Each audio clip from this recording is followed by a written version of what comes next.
Buenas noches. Hoy vamos a hablar sobre la patología de la columna vertebral, las enfermedades más frecuentes que afectan a la población. En primer lugar, vamos a ver la definición de la columna vertebral, su estructura y las patologías más frecuentes, como son la cervicalgia mecánica, la lumbalgia mecánica, la hernia de disco, la cifosis, la lordosis y la escoliosis.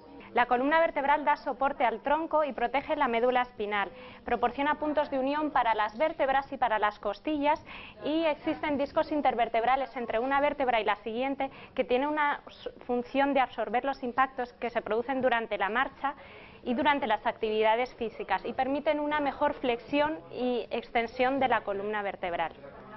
Vamos a ver la lumbalgia mecánica. Se define como un dolor en la parte lumbar y paravertebral lumbar, que suele ser de origen mecánico en la mayoría de los casos debido a alteraciones estructurales por sobrecarga funcional o postural.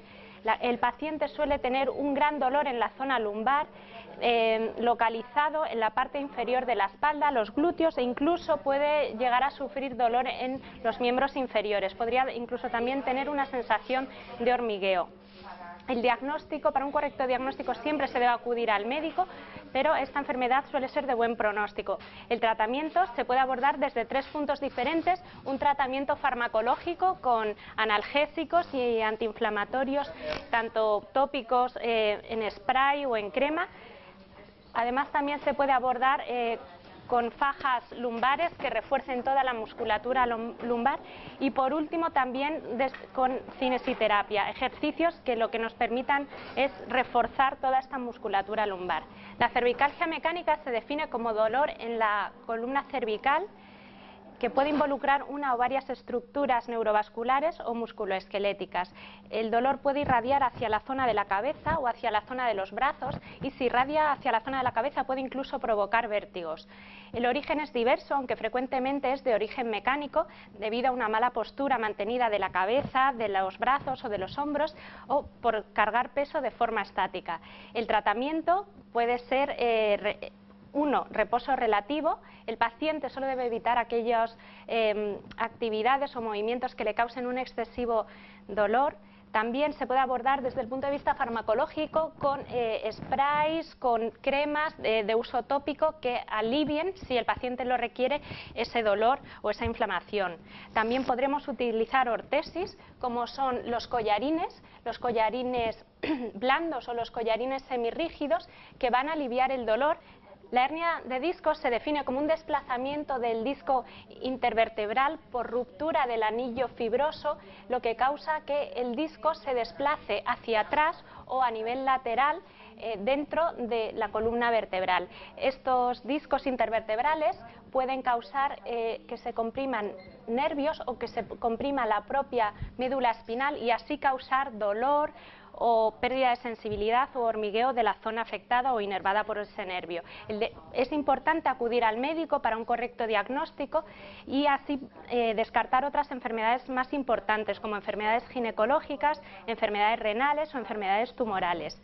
El tratamiento se va a abordar desde 3 puntos diferentes: el tratamiento farmacológico con analgésicos y con antiinflamatorios de uso tópico en spray o en crema, o incluso con geles para hacer un masaje y así relajar la zona afectada.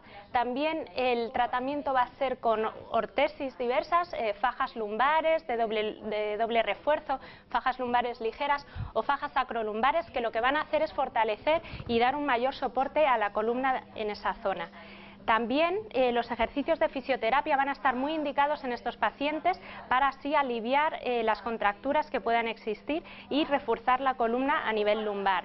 La cifosis se define como una deformidad en la columna torácica. En concreto, existe una convexidad excesiva de esa columna torácica que causa un arqueamiento de la espalda y lo que conlleva una postura jorobada. Es importante diferenciar la cifosis, donde existe esa deformidad, de la actitud cifótica, donde la persona lo que tendría es una espalda más bien redondeada, con los hombros hacia adelante, pero que si se le pidiese se podría llegar a poner recta.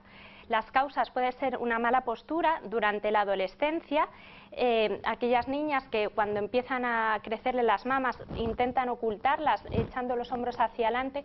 Eso estaría empezando a tener esa actitud cifótica y se debería ir corrigiendo poco a poco para cada vez más tener una postura más recta.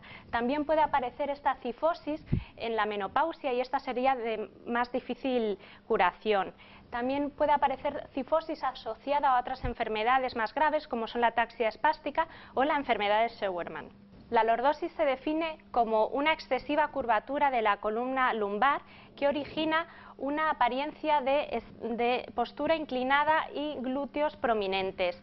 Las causas pueden ser múltiples, como pueden ser la lordosis juvenil benigna y otras enfermedades más importantes. Para hacer un diagnóstico correcto siempre debemos acudir al médico y el tratamiento puede ser abordado desde 3 puntos de vista diferentes: farmacológico, ortésico y con cinesiterapia.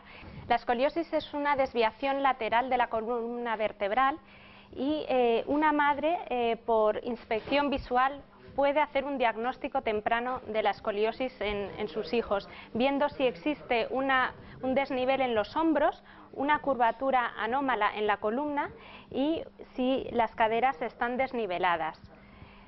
Para abordar el tratamiento de la escoliosis tenemos diferentes corsés según donde esté la curvatura en la columna y podrían destacar el corsé de Milwaukee, de venta en farmacias ortopédicas o en ortopedias, el corsé de Boston, que también de venta en ortopedias, y así como el corsé de Charleston. Es importante para reforzar la musculatura el realizar ejercicios con la natación o pilates para así conseguir tener la columna en posición y tener una musculatura de la espalda más fuerte. Puede ser necesario también, si existe un dolor importante, un abordaje terapéutico con analgésicos o antiinflamatorios de uso tópico en crema o en spray para aliviar esa escoliosis. Y cualquier duda que tengan, acudan por favor a su farmacéutico que les ayudará a encarar mejor la enfermedad. Gracias.